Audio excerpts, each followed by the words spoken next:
Impliquer la recherche scientifique dans les actions de développement, c'est ce qui a motivé les responsables de la coordination nationale du projet renforcement de la résilience des mangroves dans le sud du Bénin. Ce jeudi 15 février 2024, dans la salle de conférence de la Direction générale des eaux, forêts et chasses du Bénin, a eu lieu la séance de cadrage des conventions signées avec les laboratoires des universités. Le coordonnateur national du projet explique ici le bien fondé de cette activité. Dans la mise en œuvre des activités du projet, on a pensé à l'amélioration des connaissances au niveau des deux sites Ramsar 10, 17, 18, en faisant des activités de recherche.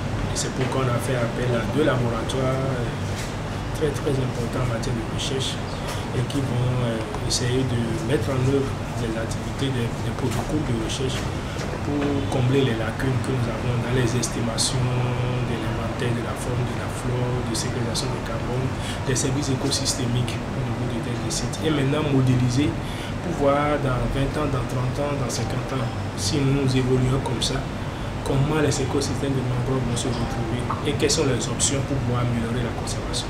Donc c'est à cause de les deux laboratoires de sélectionner pour une première phase. Parce que l'année prochaine, nous aurons encore une autre phase pour des thématiques encore bien précises. Achille Assogbadjo, un des scientifiques associés à ce projet, fait ici le point de sa communication et présente les enjeux liés à la signature de cette convention.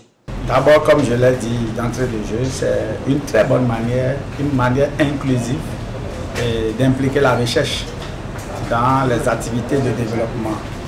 Et donc les universités, à travers justement les étudiants, seront impliqués dans la mise en œuvre des activités de ce projet.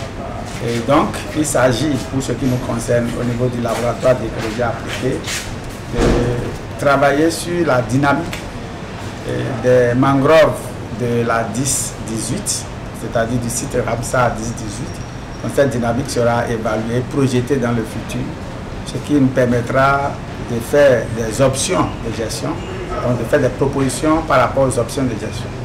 Nous allons également évaluer la séquestration de carbone dans le site Ramsar 10-18 pour voir jusqu'à quelle hauteur justement ces mangroves permettent la mitigation au niveau des changements climatiques.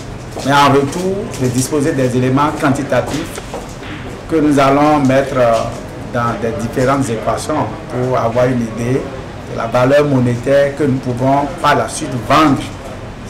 En fait, bien sûr, cela suit tout un processus et donc rendre durable la gestion des mangroves. Donc, en résumé, c'est ce que nous allons faire d'abord dans cette première étape du processus. Après les communications présentées à l'ouverture de la séance par les universités associées à ce projet, les différents acteurs intervenant dans le domaine et présents à cette séance ont fait part de leurs préoccupations, remarques et suggestions. Est-ce qu'au niveau du projet, il y a déjà une cartographie pour la zone d'intervention concernant les sites Ramsar concernés? Si oui, ce serait bien qu'on partage aussi avec nous pour qu'on ait une idée des différents sites de mangroves que nous avons et les problèmes auxquels nous serons confrontés dans le futur. Maintenant, c'est vrai que chaque laboratoire a pris en compte un volet donné, site Ramsar 18, site Ramsar 17. Et en entendant le professeur parler les efforts sur la cartographie, les études de référence et puis la modélisation ne concernera que le site Ramsar 2018. Est-ce qu'on est certain que la modélisation a été déjà faite au niveau de 2017 et 10-17? Parce que je ne suis pas très sûr par rapport à ça. Si ce n'est pas encore fait, est-ce que ce n'est pas l'occasion d'insérer dans les TDR et de voir aussi avec les bailleurs si on entend un complément, je ne sais pas. Comment on peut faire pour que tous les sites concernés aient un genre de modélisation à leur niveau? Je représente l'inspection forestière du département de l'Atlantique et du littoral qui a à son niveau une vaste étendue de mangroves. Actuellement, nous avons une nouvelle donne et je souhaiterais que les protocoles en tiennent compte déjà avant de commencer à opérationnaliser. Qu'est-ce que je veux dire? Les derniers travaux de la route des pêches et de ces bretelles les vibrations qu'occasionnent les machines et les bruits ont fait apparaître ces derniers temps des crocodiles dans la zone. Donc je souhaiterais que, en dehors de l'inventaire, ces côtés flore, qu'il y ait aussi un accent particulier qui soit mis sur le côté faune aussi. Ces chercheurs-là, est-ce qu'on aura à ressortir l'utilité des mangroves en rapport aux femmes sur les deux sites? Faire sortir la différence, vu que sur les deux sites, la finalité d'usage n'est pas les mêmes. Quand on prend les services écosystèmes des mangroves dans chaque site Ramsar, l'utilité de ces mangroves aux populations locales ne sont pas les mêmes. Donc, est-ce qu'on peut insérer cet aspect-là sur le volet genre pour voir qu'est-ce que ça apporte des deux côtés? Et pour finir, toujours dans la logique de la comparaison, est-ce que les deux sites, on peut avoir une étude comparative?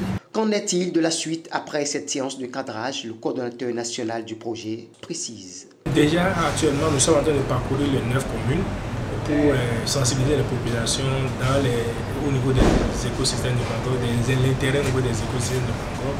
La suite, après cette étape, les laboratoires iront sur le terrain pour collecter des données et c'est une collecte participative. Ce serait avec les populations. Lorsque les résultats seront là, ces résultats seront présentés également aux populations, seront valorisés dans un système de gestion des connaissances que nous sommes en train de mettre en place. Un système de gestion des connaissances durable basé sur les ONG qui ont déjà fait leurs preuves sur le terrain. Après ces résultats, nous avons aussi des activités importantes au niveau du projet, des appuis en termes d'AGR pour pouvoir appuyer les populations, les dames qui produisent du sel, les pêcheries, tout. Donc on a un système d'appui pour les populations qui vivent au niveau de ces pêcheries. Tout en espérant plus de résultats probants, les acteurs de ce projet restent confiants quant à son aboutissement pour la sauvegarde, comme cela se doit, des mangroves en République du Bénin.